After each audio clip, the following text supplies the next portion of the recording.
In this video, I will be reviewing the Kritsuke Gyuto with HEP 40 steel from Musashi Hamono. Hello guys, I'm Chef Panko and I used to work in a Japanese restaurant. Make sure to subscribe to know more about cooking and knives. Before we start with the review, I want to go over some disclosures. Musashi Hamono has sent me this knife for a review. However, Musashi did not pay me to use this knife or to make this video. All opinions in this video are my own without outside influence or contracts. If you like this video, please give this video a thumbs up since that will help the channel a lot. Now with the disclosures away, let's start with the review of the Musashi Kritsuke Gyuto. Musashi Hamono ships the knives directly from Japan. There's enough padding to protect the knife so you don't have to worry about shipment damages. Musashi Hamono did add a letter where you can read Musashi's goal. They also included a nice postcard. The Musashi Kritsuke Gyuto is packaged in a hard cardboard box. The knife is protected by a cardboard knife cover. The knife comes with some VCI paper wrapped around the blade. This protects the knife from forming corrosion on the blade.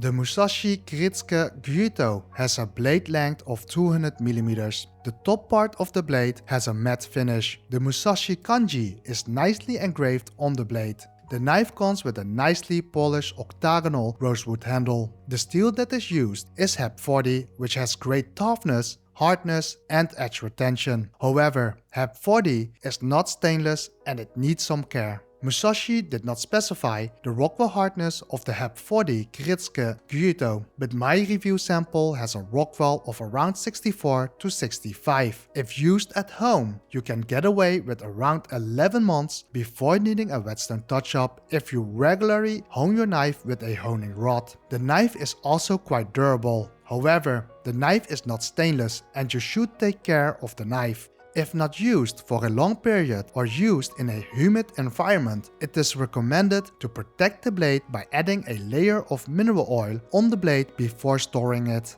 As with all high Rockwell knives, it should not be used to slice through frozen food, bones, hard bread or force your way through other tough food, and you should not twist or pry the food open with the knife since that can cause chipping. The blade comes with a softer outer cladding and they have added a matte finish on top of the blade which prevents the food from resisting your cut by clinging onto the blade side. However, food with high water content will still stick onto the blade, but you won't notice any resistance.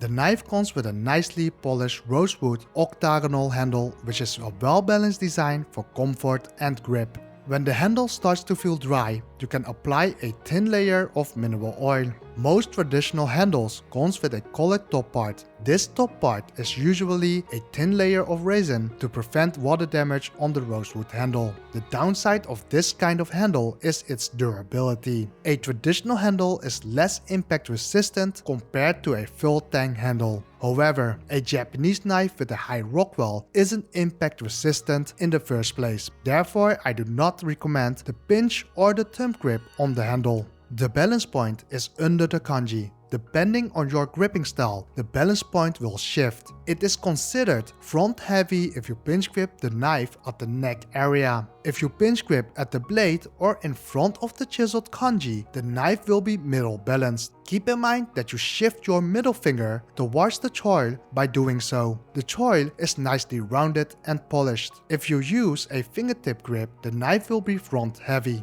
The blade profile has a slight belly in the middle. The heel of the knife is flat, which is great for an up and down motion. With the flat heel, you can see that the front will curve upwards a lot, which also helps you with the rocking motion. The front part is nicely curved, which helps you a lot with slicing things towards yourself. Because of the K-tip, it is very enjoyable to use the front part of the knife to trim things down. The blade profile gives you a smooth performance, but it shines a lot with tip work. I have a large hand size and for me the knuckle clearance is minimal. As you can see, I do have a bit of knuckle clearance in the pinch or fingertip grip. If there is no knuckle clearance due to your hand size, you can use the knife at the edge of your cutting board to add more knuckle clearance. The knife has no distal spine taper and the thickness across the spine is 2.2 mm. Therefore, the performance after the tip area is pretty much the same. The fit and finish are great. The spine and the choil are nicely rounded.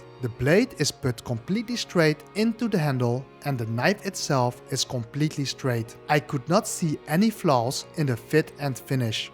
My review sample came with a weight of 145 grams and the knife was sharpened at around 12 degrees per side. Musashi Hamono surpassed my expectations. The knife is exactly as in the pictures and the quality of the product speaks for itself. The fit and finish are what I expect from Japanese made knives. And the Musashi HEP 40 Kiritsuke Gyuto is delivering a well-made Japanese knife with a lot of attention in the details by rounding off the spine and choil. That's it for this video. If you have any questions or other opinions, leave them in the comment section below. If I helped you decide, please give this video a thumbs up, since that will help the channel a lot. If you want to know more about cooking and knives, please subscribe and hit the bell to get notified. Thank you for watching and I see you in the next video.